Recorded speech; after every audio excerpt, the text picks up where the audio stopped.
Hello, everybody. Okay,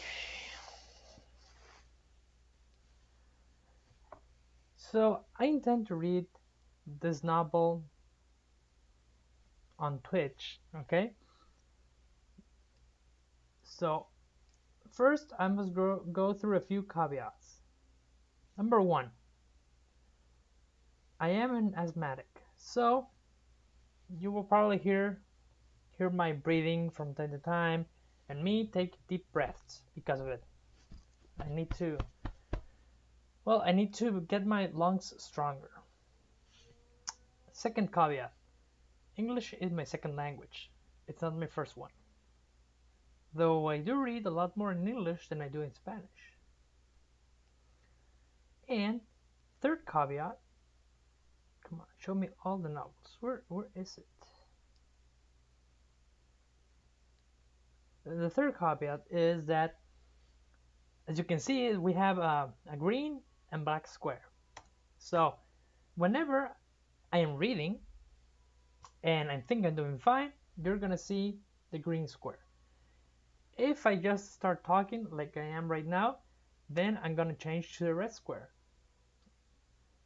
I'm doing this so that hopefully I can edit the Twitch stream, and when I see the red square, I know that I messed up, and I can skip those parts and just leave the green ones. Help me edit the video in general. So those are the main three caveats here. Hopefully it will help me.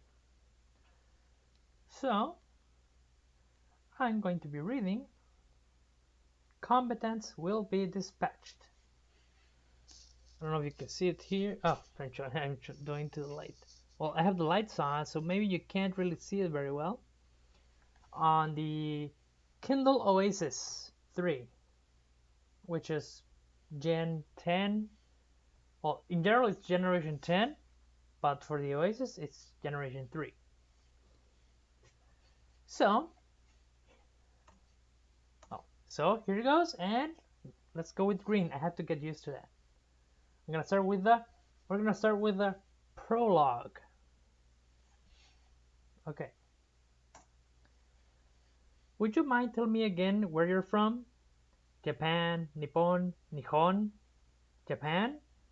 Please use the name that's easiest for you to pronounce. My apologies, it's just that I've never heard of a country named Japan. I understand, it's a tiny island country in the Far East. I see. Now, I see your resume that you previously worked for an organization called the Kisaragi Corporation. Would you mind telling me a little bit about it? I'm afraid I can't. I'm bound by a non-disclosure agreement of sorts. Ah, I see. Well, I noticed that under the skill sections of your resume, you list something called an omnidirectional vibrating blade bat sword? What exactly is that? It's my finisher. Finisher? Yeah, it's a special technique I've used to finish off many heroes. Many a hero. And when you say hero, you mean the enemy? I see. I apologize for the constant stream of questions. So, would it be accurate to say that you're something of a fighter? Yep, that's fine by me. I was a combat agent after all. So, this is the end of the prologue. We're now going to Chapter 1. Spies will be dispatched. The Kisaragi Corporation, a global corporation known to every man and woman and child on Earth, and I'm sitting here in the conference room in the very heart of its company headquarters. That about covers the basics. I trust you have no questions, Agent 6? Got it, Agent 6. I think I misheard you. Would you mind going over that again? The faces in front of me sigh, presumably in exasperation at how thick-headed I'm proving to be. Very well, Agent 6. Your assignment will be to infiltrate the target as an advanced scout for the Kisaragi Corporation. Your mission will be to survey the local fauna. If you encounter any aboriginal inhabitants, you are to gather intelligence on their military capabilities. Hmm.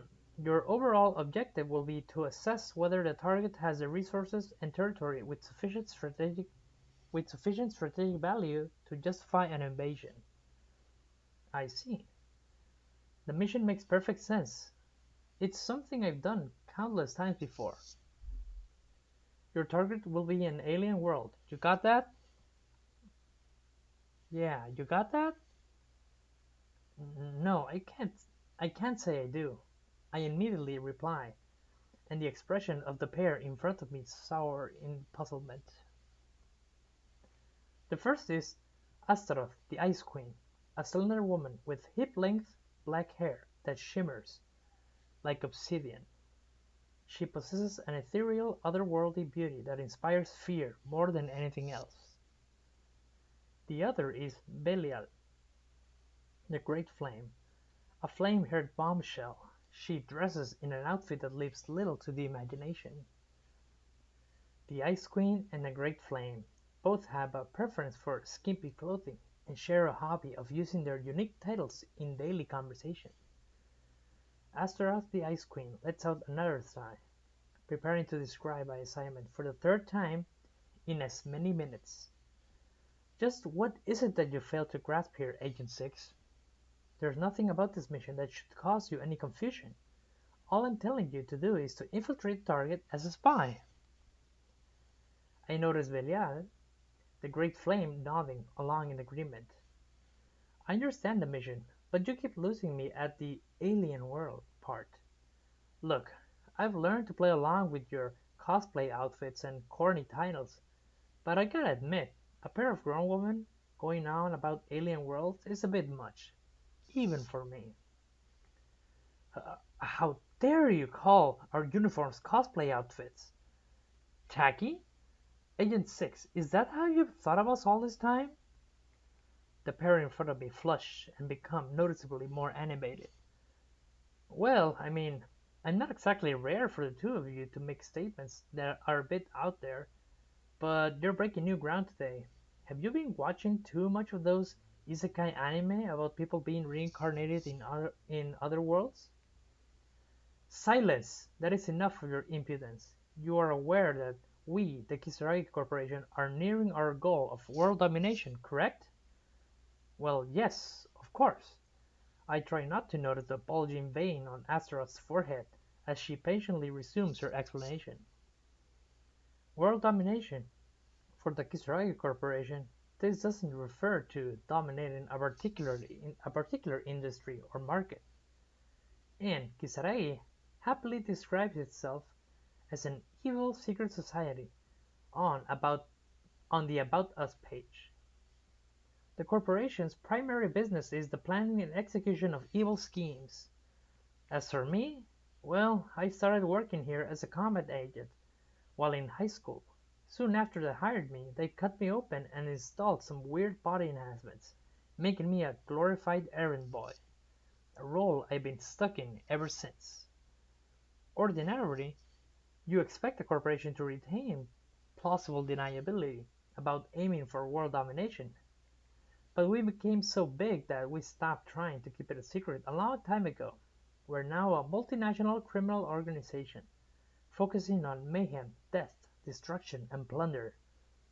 There isn't a military force on the planet powerful enough to oppose us, and I've been told that the handful of countries holding out hope with economic sanctions were on their last legs. Very well. Now, what do you imagine will happen to your operatives when we finish conquering the world? I don't understand what Astaroth is asking, and I tilt my head. Well, of course, becoming the new rulers of the world and indulge in a life of decadence and debauchery, right? No, you fool. We're looking at a massive restructuring of the organization. Say what? Belial and I respond with one voice to Astaroth's response. Reconstructing? Is that your way of saying you're gonna start firing people? That's right. The conference room goes deathly quiet. Wait, what? You can't just, you can't just, after all that I've done for you, you cold-hearted bitch. Whoops. I've done for you. Okay, I don't know if I can say the bad words in Twitch. I said it like with a lot of meaning, right? So I guess I'm gonna have to start like beeping or censoring myself with that. Okay, I'll try it again. Wait, what? You can't just, after all that I've done for you, you cold-hearted beep. First, you make me do all your dirty work, and now you're gonna toss me aside? I'm basically unemployable and undateable, given all the modifications you've made to my body. You owe me. So let me move in with you. Please, I promise I'll make a good house husband. Hey, am I on chopping block too? Is my position as the supreme leader in charge of military operations going to get eliminated? Both Belial and I cling to Astaroth, but true to her title, the Ice Queen doesn't so much as flinch. Calm down, both of you. Uh, Hey, Agent 6, I'll explain the plan. Just don't grab my top. It's slipping. Stop! Stop! My outfit's too skimpy to be pulled like that. Astaroth pulls away from us, panting in panic, wrapping her arms protectively around her top to hold it in place. She scrambles away, with teary eyes to secure some personal space. I can't believe you two. Listen first, Belial. You're one of the supreme leaders in this corporation. Your job is safe. We still need a military after we finish our conquest. As for you, Agent 6. Belial lets out a sigh of relief. But I, the lackey, find nothing reassuring about Astaroth's answer.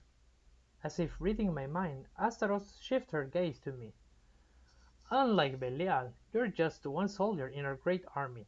With that said, you have been with us since the very beginning. Whatever your title, we consider you one of our own and think of you as part of our leadership. Does that mean I get a raise? I can get a raise? I've been working here since I was in high school, but my pay hasn't changed since I was a temp. However, if we provide special treatment only to you and ignore the other operatives, we risk alienating the rank and file members and having the corporation fall to pieces. Astaroth makes no indication that she heard anything about my pay as she continues her spiel. Then how will you decide who stays and who gets canned? If you say by drawing lots, I'm gonna give you a taste of the modifications you've made to me. Fool! That's why we're talking about your new assignment. Apparently recognizing that my patience was very thin, Astaroth backs up into a defensive crouch. Basically, Agent says, the idea is that once we conquer Earth, we look for another planet to attack.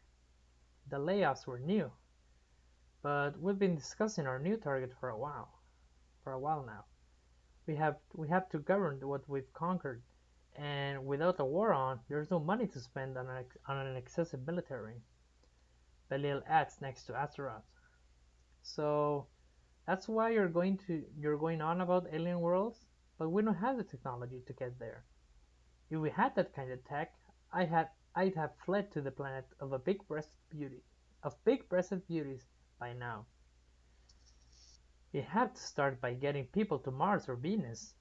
I say to them with a pitying glance. Oh, sorry. I say to them with a pitying glance. We should continue this discussion in Lilith's room. Come with us, Agent 6. Astaroth, with her icy visage back in place, turns on her heel and leaves the room. The most I can do is tilt my head in confusion and follow.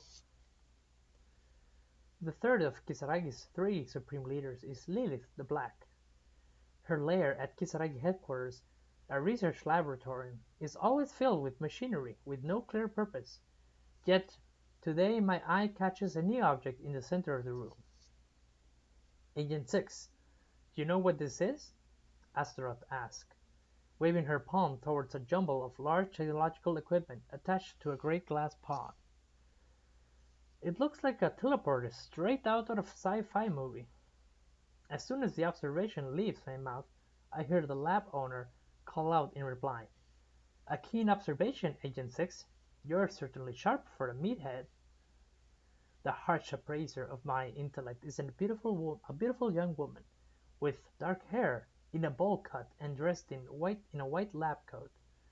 As she triumphantly struts around the object, Lilith the Black, the Kisaragi Corporation's resident maid scientist, and the one who applied the various modifications to my body. Wait, you're serious? You've actually achieved teleportation? With a pile of junk like this? Junk, you say? How rude. This is the answer to humanity's prayers. A magnificent device that will solve every problem plaguing our world today. One of my greatest investigations, if I do say so myself. The ordinarily taciturn and antisocial Lilith is in a fine mood. Even Astaroth's poker face cracks a little thin, frown lines creasing her brow. A lab coat again, Lilith. You are one of the leaders of this organization. You should wear the proper uniform every once in a while. You're kidding, right? Why would I want to expose myself like that? I'll go ahead and say it, Astaroth.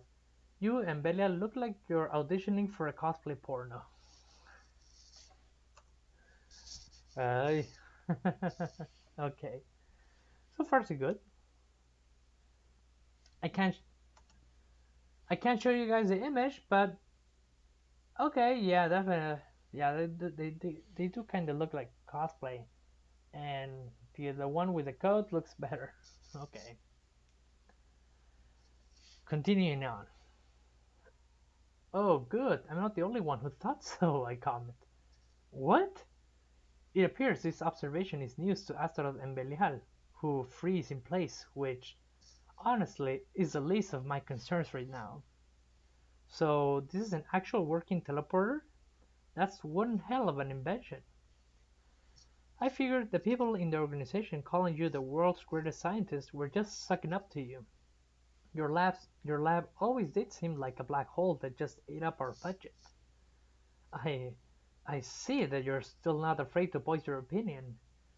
Ignoring the tomboy nerd's forced smile, I continue examining the pod. How does this relate to my assignment? I tilt my head in curiosity. Lilith's face brightens at my question. Do you believe in aliens? I bet they exist, but it's not something I spend too much thinking about. The corporation counts mutants amongst the corporation counts mutants among its ranks, and then there's those oddities called heroes. I wouldn't be surprised if there were other things out there, given the size of the universe. To date, modern science has confirmed the presence of thousands of planets similar to Earth. They have things like water, atmospheres, and what appears to be plant life. These planets are at the right distance from their stars, are the right size, and made of the right material. And so this is a reward for all the hard work you put in each and every day. Reward? Reward? At my puzzled expression, Lilith turns to stare intently at me. Think about it.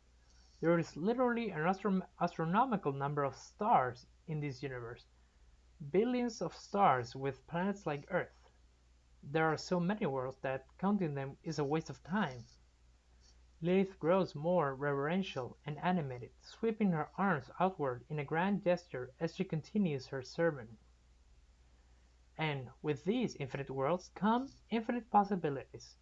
Worlds where the inhabitants are still in the primal stages. Worlds that have made wondrous technological advancements. There's even the possibility that some of them have actual magic, like the swords and sorcery books you're so fond of. Don't you want to explore those possibilities? So there might be worlds where everyone adores me without question, or I'm the very image of beauty, or heck, I'm the only man, and this teleporter will help me. will help take me there. I'm sold. Fire it up. Lilith edges away at my monologue, gesturing towards the back of the laboratory. Excellent. I'm glad you're so eager to go. Of course, we won't be sending you alone. Come on in, Alice. A little blue-eyed, blonde-haired girl dressed in a white flowered dress enters the room in response to Lily's summons. She looks like a sixth grader. She's carrying an enormous backpack, much too large for her small body, wobbling slightly with each step. Who's the brat? I should probably mention that I hate kids. Just who are you calling a brat? You're not exactly royalty yourself. Ho ho! Is that what we're doing? Who does this damn brat think she is? I'm a soldier for an evil organization. No one mouths off like that to the Kisaragi Corporation and gets away with it. If you attack me, my reactor core will melt down and vaporize everything within a considerable radius. If that's what you're after, be my guest. And my designation is not damned brat, it's high-spec pretty girl android. An android? Seriously? I suppose that explains why the girl seems off. Now that it's been said out loud, I can kinda see it. Well, it looks like you two will get along splendidly. Let me give you a proper introduction. This girl is Alice. She's a high-spec android specifically designed to support you. She ranks up there with the teleporter as one of my greatest inventions. Unlike you disposable lackeys, the corporation has spent an enormous sum of money on my development. You'd better take care of me. I've been warned you're a meathead. Leave the thinking to me. Can I return her? I don't really need a dangerous mouthy pile of junk following me around. I check my equipment, stepping in front of the pod. The comforting weight of my trusty sidearm on my right hip, plenty of spare magazines on my belt. On my left hip rests my lucky combat knife, purchased with a bonus I got a few years back. If I'm being honest, the whole set doesn't really amount to much, considering I'm walking blindly into an alien world. Well, I see you've made your peace with going. Debo repetir eso. I gotta repeat this again.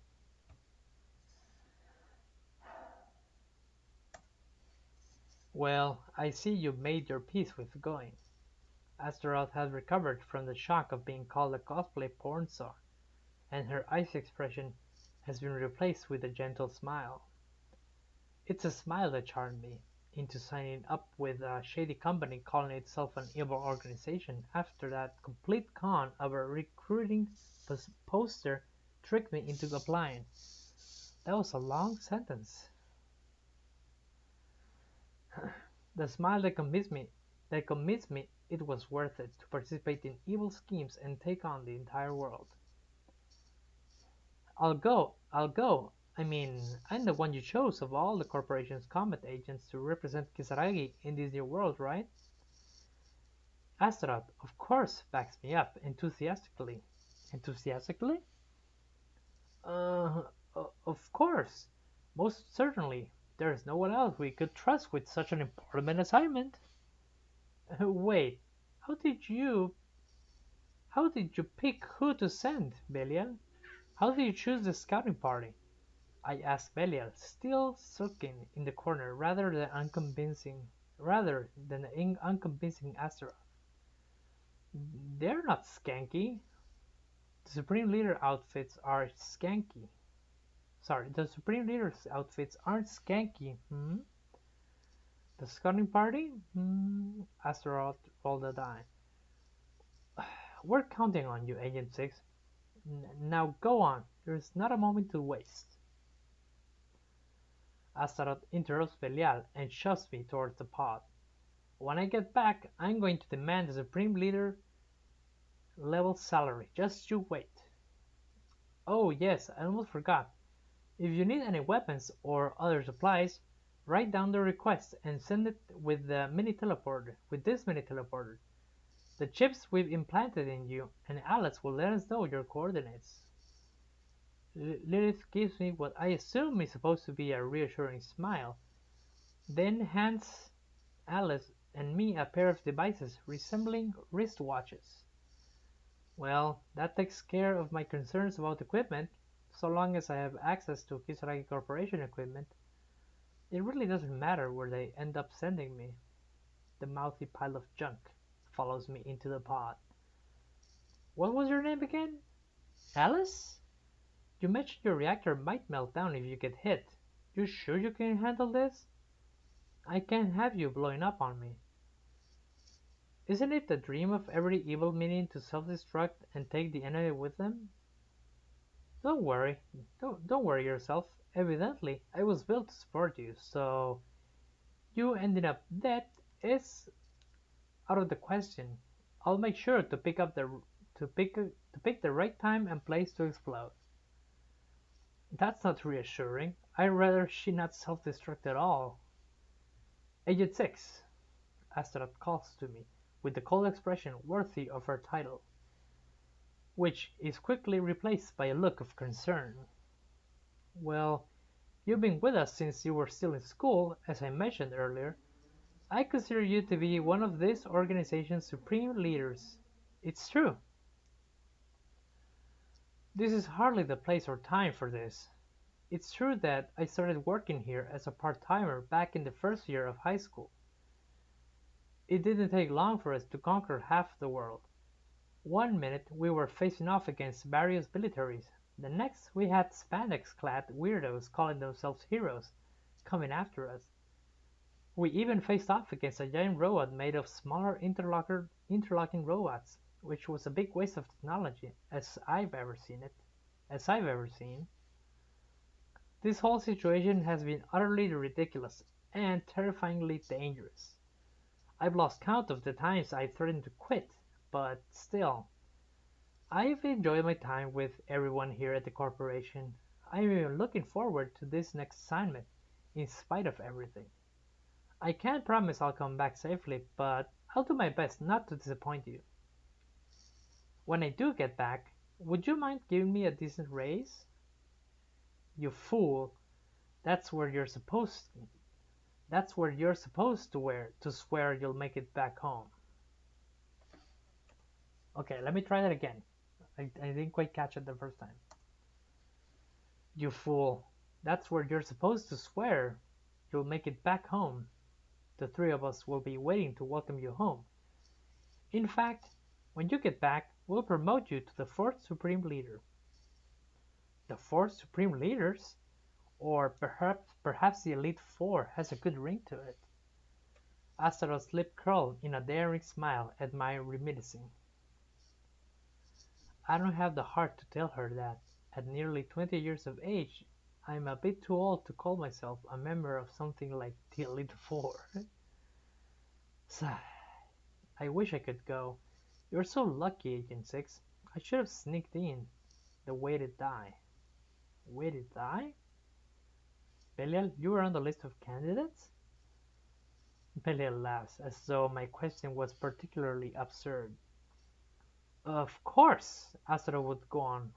I would go on a 1 or 2. I would go on a 3 or 4. Live on a 5, and you on a 6. Astaroth made it pretty clear we had to pick from a small list of trusted people. So that's how we came up with that list. Of course, when your name came up, she threw a fit, insisting it was too dangerous and demanded that she go instead. Very well. Are you prepared, Agent 6? I will now formally give you your assignment. Astaroth, flushing from her face to her ears, interrupts Belial's little story with a hurriedly off-pitch order. Oh, so they really do consider me a member of the inner circle. And they're worried about me too. Sniff. There must be something in my nose. Astaroth tries to compose herself, even as her cheeks stay stubbornly flushed. Astaroth, do you mind if I give you a hug? Here's your assignment. Your mission is twofold. First, secure a base of operations. assemble a teleport at this base, establish a two-way travel from between the target to Earth, and return safely. This task will primarily be Alice's responsibility. Belial smirks as Astaroth tries vainly to dodge my question. Agent 6, this sort of occasion calls for more than a hug. Kiss her, Ray. I'm sure Astaroth wouldn't mind. Don't you dare, unless you want to be frozen. We're getting off topic. Your second objective is to gather intelligence on local military forces, resources, and soil. This objective is intended to determine if the target is a suitable solution to present issues such as continued employment for our combat agents, food shortages due to population growth, land pollution due to war, and the reduction of inhabitable land due to rising sea levels. You are to determine if the target planet is suitable for human colonization. Huh? This assignment. It's not just about the future of our organization, is it? It's one that concerns the fate of Earth and even humanity itself. Of course, that's why failure isn't an option. I mean, if you fail at this assignment, you'll be stuck there, so be careful, as it said earlier. If you have any need for equipment, make a request in writing. For now, it'll have to be a small pod, enough to fit into the pod. In the pod. Ah, so the corporation will back us up and provide unlimited use of company equipment.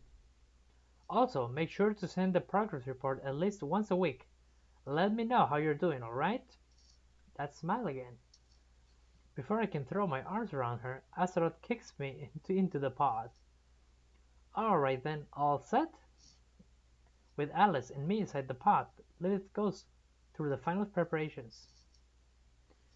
Next to her, Astaroth has her eyes focused on the ground in front of her, arms crossed across her chest. Belial clings to the glass pod, staring intently at me as though trying to etch my features into her memory. Could you maybe back up a little? The staring is making me nervous. At my remark, Astaroth looks up. Right, you're right, of course. Now that you made up your mind, having us fuss over you is just going to make you anxious. I'm praying for your safe return, Agent 6. Astaroth looks at me as though she's never going to see me again. You're blowing this all out of proportion. I won't be gone too long. I mean, so long as we find a suitable building, we'll have a teleporter up and running before you know it. Then we can just sit back and forth. Sorry, can't help it. We're not even sure if the teleporter works correctly. Despite my attempt at levity, there's a sadness to Belial's gaze. There's nothing wrong to worry about, Lilith. Let me try again. There's nothing to worry about, Lilith. Again. There's nothing to worry about. Lilith wouldn't make something that doesn't work. She's the world's greatest inventor, right? Astaroth and Belial exchange a wordless glance. Next to them, Lilith silently continues the preparations. Lilith, just what is the success rate with teleportations? How many times have you used this thing? When you say you're sending us to a known planet, are you able to place us accurately onto the surface? The success rate for teleportation is currently at 100%. The number of attempts is classified. I'm guessing only one. I'm guessing they only tried once. On second thought, I'd like to decline this mission. Alice grabs hold of my arm as I try to get out of the pod. Hey, let go of me, you piece of junk. I need to step outside the pod for a minute. What are you so afraid of, lackey? Did you forget to make a backup this morning? What is this junk of pile going on about? You do understand that humans can't just save and load from a backup, right? And if you don't stop calling me a lackey, You're going to suffer an unfortunate accident when we reach our destination. Okay, this is kind of hard to pronounce. I guess. I guess the character is like muffled or something. Stop it! Stop it! Let's go for chick. You're going to stretch my skin. I'll stop calling you Lucky if you call me Miss Alice. Well, this isn't getting anywhere. We may as well send them out now. As I pull on Alice's cheek, Lilith makes her chilling remark, and the pod begins to fill with smoke. What's going on? Lilith, what's with this weird smoke? Ah, we're making sure we're killing off any microbes and viruses that might be stuck to you and Alice to avoid infecting the natives. Oh, bear in mind that you're not allowed to come back if you get infected by something while you're over there, Lilith adds. I make an effort to break out of the pod, but Alice keeps me from making contact with the glass. Agent 6, with your enhanced bodies, with your power armor, you should be able to handle any environment you find yourself in. We're praying for your safe return. We believe in you, Agent 6. Don't forget to bring back souvenirs. Wait! Should we take a bit more time to test all this? Come on now. I shout vainly in response to Astaroth and Bella's goodbyes. Listen, Agent 6, to date, this device has a 100% success rate, but if we keep testing it, there might be accidents, and the success rate will fall under 100%. If the success rate goes down that puts you at an increased risk. I take a moment to think through Lilith's logic. What the hell are you going on about? That risk calculation makes no sense. There's no way you're a genius inventor. You're nowhere near that fine line between genius and insanity. You're just a mad scientist. You need to learn a little restraint when you're upset. There's no one else on this earth who would say something so rude to one of my intellect. Anyhow, enjoy your trip, Agent 6. Don't forget to write. Lilith breezily activates the teleporter. You tomboy nerd, I'll be back for my revenge. And here we finish. It's still chapter 1, but now it's like part 2 starts. Part 2 starts. So, oh man, I need to take this off for a bit. This hurt my ears, but it's making my glasses feel here, so it kind of hurts.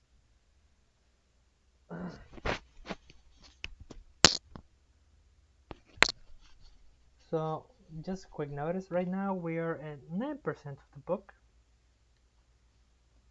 I'm gonna put a bookmark. There we go. And I'm guessing that due to my asthma, I need to take a little break, so I'll stop at this part. So far so good, seems interesting. Reminds me of an old anime. What was the name? Excel Saga. Like Excel Saga. Maybe you haven't seen that anime, but basically it was also like an evil lord and two lackeys. One of them was Excel, and it was a funny It was a funny anime and hectic, and it had like parodies of many other shows. So yeah, they were like an evil organization, and they wanted to conquer, I guess, the world or something. I don't remember. It was pretty funny. Maybe you should look it up. So far with this introduction, it kind of gives me the vibes of this anime. So it's gonna be interesting to watch the anime once it comes out. So anyway, I'm gonna stop here. Thank you for joining me. If you like it, please let me know either in the YouTube or Twitch. Basically, it's the same name. Well, actually, no. In YouTube, it's going to be Abre tu mente, which translates to open your mind. Or maybe I'll put it on SNK Rules. And on Twitch, it's just SNK Rules. So if you like it, please leave a subscribe, like it also, and let me know. I will also be rereading this first part again, but this time it's going to be in Spanish, like a quick translation. I'm gonna be reading it and translating it into Spanish as I go. I already tried it a little bit once here. Seems to be doable, except for some parts where it has some really long sentences or names that don't make a lot of sense. Like the name of the sword, like omnidirectional something blade, black sword, something like that. That was translating that into Spanish is going to be weird to do it on the fly. I'm probably gonna have to like write it down beforehand so I can try and say it. Okay, so that's gonna be it for this part, and hopefully tomorrow I'll continue reading the next part, and I don't know, maybe we'll finish chapter one. So, toodles.